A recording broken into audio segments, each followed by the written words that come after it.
Hello and a very warm welcome to Rajya Sabha Television. You're watching The Big Picture with me, Frank Rausen Pereira. Well, farmers from Punjab, Haryana and Uttar Pradesh have been protesting for over 2 weeks now. Some farmers from these three states have congregated on the periphery of the national capital and are blocking roads to Delhi as they remain firm on their demand to repeal recently passed farm laws.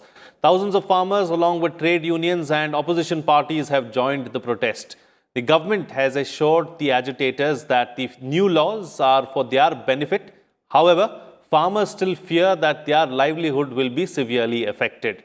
At the center of it all, the farmers are protesting three laws that the government of India passed during the monsoon session of Parliament in September this year. These are the Farmers Empowerment and Protection Agreement of Price Assurance and Farm Services Act of 2020, Farmers Produce Trade and Commerce Promotion and Facilitation Act of 2020, and the Essential Commodities Amendment Act of 2020. The farmers want a complete rollback of the farm laws. In this edition of The Big Picture, we will analyze if the demands of the farmers are justified. Joining me on the program today are Dr. Arvind Virmani, Chairman, eGrow Foundation, Abhinav Prakash, Assistant Professor, University of Delhi, and K. Badrinath, Senior Journalist. Thank you to all my guests for joining me on this edition of The Big Picture. K. Badrinath, let me begin the program with you first. Let's first understand and analyze what are the demands of the farmers. Oh, well, I think there are three major issues that the farmers are raising. That the mandi system of procurement of food grains and other agricultural products need to continue. They would not want, the private, sale and buying of grains and that kind of stuff. The apprehension at least is that, look, there's a possibility of, the big businesses which are trying to, do business with them, likely to cheat them, or possibility of, accepting their land in the name of, the agricultural produce transactions and all that is there. Second part to the demand is that the APMC Act, which actually ensures the functioning of the mandi, need to be protected constitutionally. And third issue is minimum support price system that is there to provide, the possible, with a decent return, that the procurement happens from the government of India and state agencies need to continue, and on that they want it to be as part of the statute. These are the two major issues. And third part is the contract form agreement that the government has allowed. They want that to be completely disbanded. All these three, if they need to be done, then perhaps all the three bills that were introduced and adopted by the Parliament after due process of discussion in both the houses of Parliament need to be completely repealed if the farmers' demands need to be met with. But well, are they justified? Not justified? Are their fears right? Not right? This is an issue of debate and discussion, definitely. Absolutely. We'll talk about that. We'll continue talking about this issue of whether they are justified or unjustified in just a bit. We'll come to that as well. That's the topic, of course, that we'd like to discuss today. But Dr. Virmani, as far as these three farm bills are concerned, what impact are they likely to have as far as the agriculture sector itself is concerned? How important are agricultural reforms, and how do these laws change the way our agriculture functions? From the 90s, actually from the 80s, and more particularly from the 90s, the whole objective of reform has been to improve competition which will give rise to productivity and higher growth and will benefit both consumers and workers. And this has been applied most strongly to manufacturing in the 90s. Agriculture remained outside this reform process for a long time till now, basically. Of course, there have been some minor changes along the way. So agriculture has always had, because there are multiple producers, there has always been strong competition in production. But these laws restricted competition in trade, in processing, in marketing, etc. Because the major produce, which is rice and wheat, was funneled into the mandis, and then so the competition was restricted by this funnel. So the whole object of reform of the Essential Commodities Act and the APMC is to introduce competition in trade and marketing. The stocking limits, etc., the freedom to sell directly to a producer, to a processor, which may be anything. It could be a cooperative, it could be anything else. So besides just freeing up the rice wheat economy, which is now kind of coming to an end, we have to develop new products. And so this is, in that sense, a forward-looking thing. It's not just the rice wheat economy, which everybody is focused on, which is a dead end. We have 3 times the stock of rice and wheat than was asked for by any technical committee. I myself personally served on 2 different technical committees for stocking. So it's way, way beyond that. So it's a waste of resources for the whole nation, for the agricultural sector, etc. So the idea is not just to free up the economy of rice, wheat, and sugar, but actually to develop new markets, to develop new crops and expand the horizon. New crops, what do we mean? Exotic vegetables, exotic seeds, across the world, all kinds of new products are being manufactured, processed, sold in markets. So all this requires innovation and initiative. So you have to free up. You cannot determine. It could be a large company like Nestle's, but it could be a small entrepreneur in Punjab who will think of new products to make and sell in the country and across the world. Just to give you one example, in recent times, I heard a Punjabi entrepreneur who said he was growing intercropping 4 different crops, 4 different things in one field, and growing it all organically. Now, these are not things which we can determine. The whole idea of competition is people will look for opportunities, entrepreneurs, startups, bright youngsters will look for opportunities and develop new products. And of course, there is also the marketing side. Developing markets sometimes requires large-scale plants. So it also requires companies who need to set up a large processing plant. So unless they have a short supply, then whole plant will be a disaster, because economies of scale means you build a big plant, but if it runs at half the capacity or 1/4 the capacity because you cannot procure the items which go into it, the economy collapses, the economy of scale.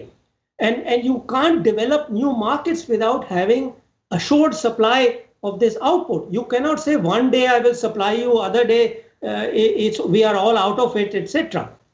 So the whole idea of freeing up these the output side of the market is to create innovation, to create the future of agriculture.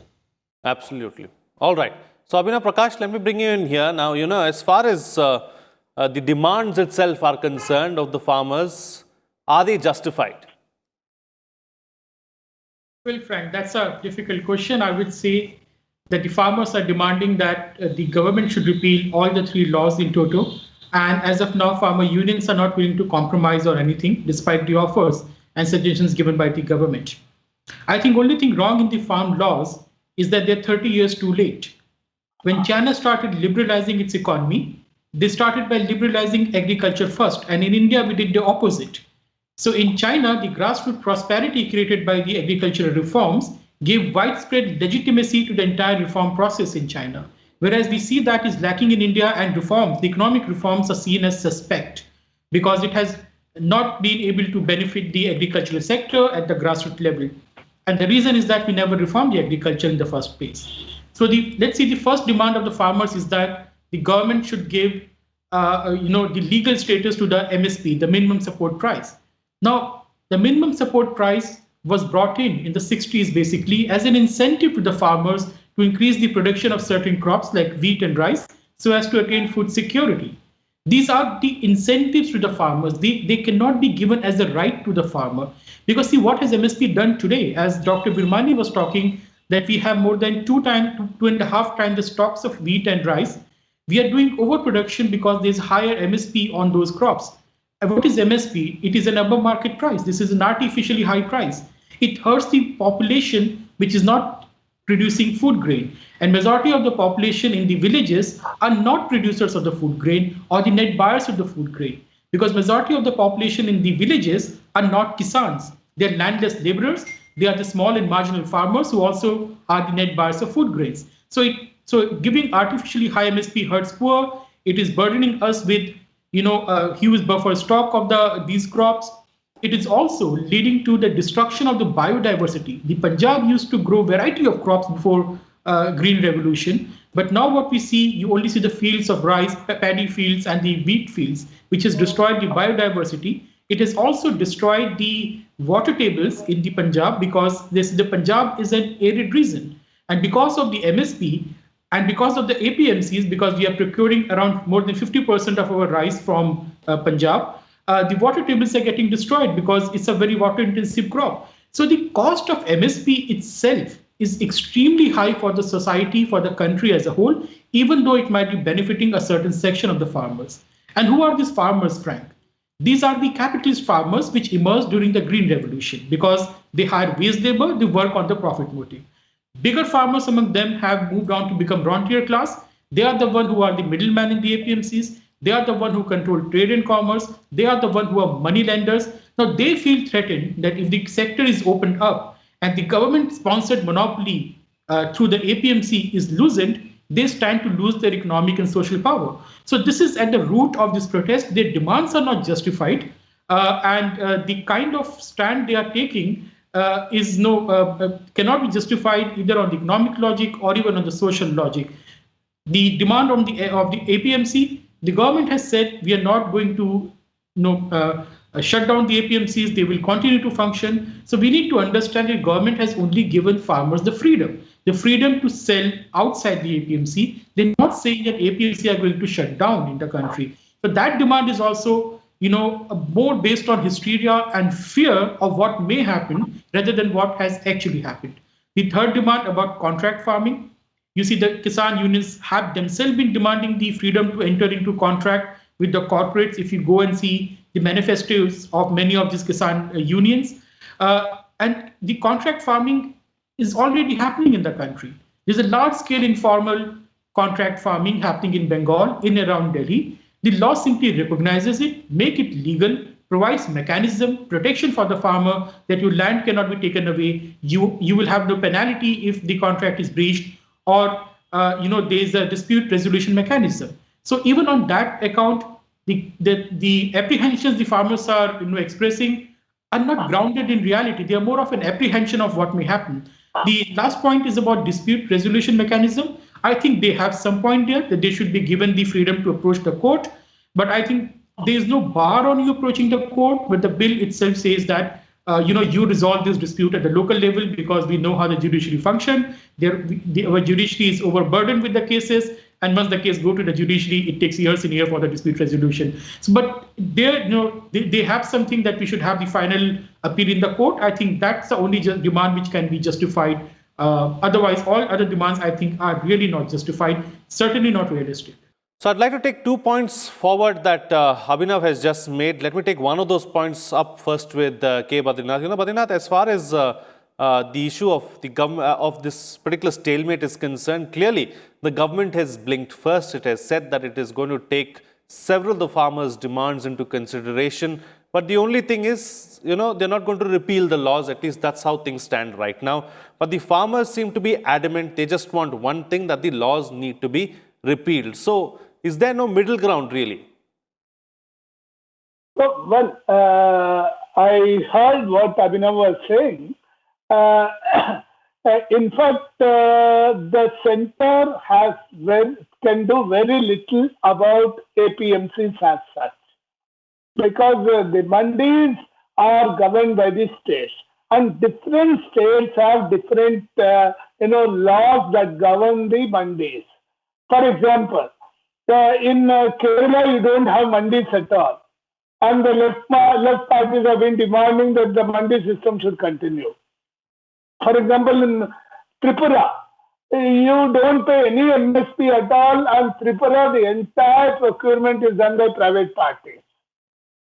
So the entire thing cannot be brought at the centers, this thing, and say that, look, you have to have a statutory backing for continuing mandis or MSPs. So my guess is that written the last, whatever little I have read and what I've been following on the issue, the government is willing to put it on paper that, okay, MSP will continue, and the mandis have to be an issue that needs to be sorted out by the state governments. So these two demands, if they are clear, my guess is the farmers, whoever is demanding, there are lots of them, left parties, and there are, several the so-called progressive groups and all that. I guess if these two demands are taken care of, which even the Prime Minister has stated that, okay, the mandis will continue and also the MSP will continue. Now, the issue is that you are providing a competitive, avenue for selling your your produce. Well, if that is not acceptable, then perhaps then the demand seems to be little, off the mark. My guess is that you should continue to. The president, you must go by what the government perhaps assurance is there, and I think there should be some way. You need to continue to negotiate. And you can't say that the give or take, what I ask is what I want. And that cannot be the case, mujhe lag raha hai. I don't think that is the right way to go. Right. So, Dr. Virmani, the other point that I wanted to take forward with you that Abhinav was making was this issue of capitalist farmers and rich farmers, and how a certain handful, of course, seem to be taking the agenda away. They have their own agenda. There is several people who are suggesting that probably we should start taxing farmers' income as well. Some people who get, income of more than a particular amount in a given year. Your thoughts on that? So if we look at the data, it shows that the Punjab farmers and perhaps Haryana after that have the highest income from farming in the country. And secondly, at least from what I have read, I'm not an expert on agitations, but from what I have read, the most of these farmers have come from Punjab. So if you put these two together, it seems quite plausible that it is the rich farmers from Punjab who are kind of apprehensive. We've talked, both the other people have talked about apprehensions. So the apprehensions seem to be somehow that the rich farmers in Punjab who had a great run, and clearly it's been subsidized. There is no doubt about the subsidies. Of course, it requires some connection to say the subsidies have gone to these farmers. That I'm not saying. But we do know that we have huge subsidies in the food system. Because by definition, when you have 3 times the required amount of stocks, you're paying interest on it. All that interest is subsidized by somebody. If you have between 10 and 15,000 tons of rice and wheat which rots, much of the additional stocks are lying in open areas. So all that wastage, the extra money which is spent, all that has to be subsidized. Now, some people have pointed to the fact that the farm gate price of wheat is the same as international price, but you're forgetting all this other stocking, etc., and the other cost and the wastage, which is being subsidized. So as I said, that one can't, as a researcher, I can't say, oh, we are subsidizing the large farmers, but that's kind of the implication that follows. And what the second implication is, and I don't assert that as a fact, just as a possible implication, that, that what they are really afraid of compared to what is being said they are afraid of, is that this goodies they have been getting through large taxation, through the central government will somehow disappear. That is a genuine fear because so many of us are saying this is inefficient. These subsidies need to be reformed. By the way, it's not that we are saying they shouldn't get subsidies, because one of the things we have been discussing, I have discussed this on your program, is that we need a direct cash transfer system which puts money into the hands of all the farmers. That will include the poor farmers of Punjab, the middle farmers of Punjab, etc. So we are not saying that they don't deserve any help from the government. And secondly, just to complete that thought, what they do need is information. They need connectivity. And all that is to be provided by the state and central governments. So the governments have to do their job. But agriculture is a state subject. Much of the infrastructure has to be provided at the state level. And as Badri quite rightly pointed out, many of these issues actually should have been addressed by the states. But somehow there is this passion that everything has to be blamed on New Delhi and the center. Certainly blame New Delhi for the things which are its responsibility. The Constitution specifies those responsibilities, but agriculture is not one of them. So if you have all these grievances, go and agitate in your state capital. Right. All right. So since we are here then, Abhinav, let's focus on this particular aspect as well, as to, the farmers that are protesting are predominantly from these three states of Punjab, Haryana and Uttar Pradesh. And it doesn't seem like a pan-India movement, and it certainly didn't seem so on the Bharat Bandh day that was called as well. So what does this state? Well, this is simply because when we started our Green Revolution, we focused on Punjab and the adjoining areas. So Punjab was the main focal point, then Western UP, then Haryana. So this kind of agrarian dynamics, this kind of new farmers which emerged, the kind of system of APMC and MSP which emerged in these regions. So of course, the protest is coming from these regions because they stand to potentially lose out. Not necessarily they are going to lose out. So this is why we are happening this thing. But one thing which is not being talked about, Frank, is that agriculture is the private sector, and agriculturals or the farmers are private producers. There is no right or there is no obligation on the part of the state to ensure assured prices and profit to one set of private producers over another. Right? So as Dr. Virmani was saying, no one is saying that you should not be supported. Perhaps, increase the PM Kisan transfer from 6,000 to 20,000, maybe, or whatever it requires. But do not change or distort the prices. Do not ensure assured profit to the farmers, because that has severe consequences for the resource allocation, that has severe consequences for the cropping pattern as we are seeing, and that also has severe problem of the moral hazard. Because in Punjab, the farming is so inefficient, right, because of huge subsidies on electricity, on water, on fertilizer, that Punjab is becoming a cancer belt of India, because they're using excessive fertilizers to increase production every year. Now, this kind of things should also be taken into account when we are talking about the Farms Bill and the demands of the farmers. But one section which is always missing in this discussion on the agricultural sector is the landless laborers, and who are the majority of the rural population. What about them? The same farmers would not give them minimum wages. The same farmers would try to cut the wages of the farmers working on their field, but they want the government to pay for their assured profits. I think this is morally also not right. This cannot be justified even on the basis of the principles. I think the government will have to take a stand and say that we are willing to negotiate with you on your genuine concerns.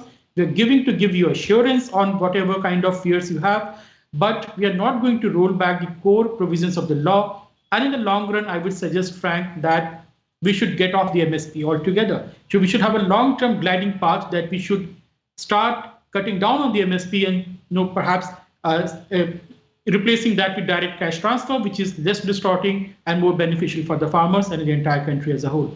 All right, gentlemen, we'll have to leave it at that. Thank you so much for joining me on the program and putting things into perspective for us, what's coming out of this discussion is the fact that due process was followed in Parliament before these three farm laws were passed, and it isn't right to protest now, after the people's representatives have decided in Parliament as far as these particular laws are concerned. Large-scale reforms were undertaken in the 90s, with regards to the economy, manufacturing, industry, and all those sectors saw a big push, and we saw a lot of privatization as well. But agriculture was left out, and subsequently, agricultural reforms weren't undertaken. Finally, we have seen the required development in the agriculture sector.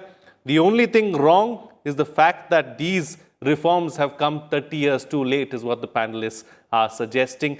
Agriculture at the end of the day is a state subject, and many of these issues need to be discussed and debated and sorted out at the state level and not here in the national capital. With that, it's a wrap. See you again next time.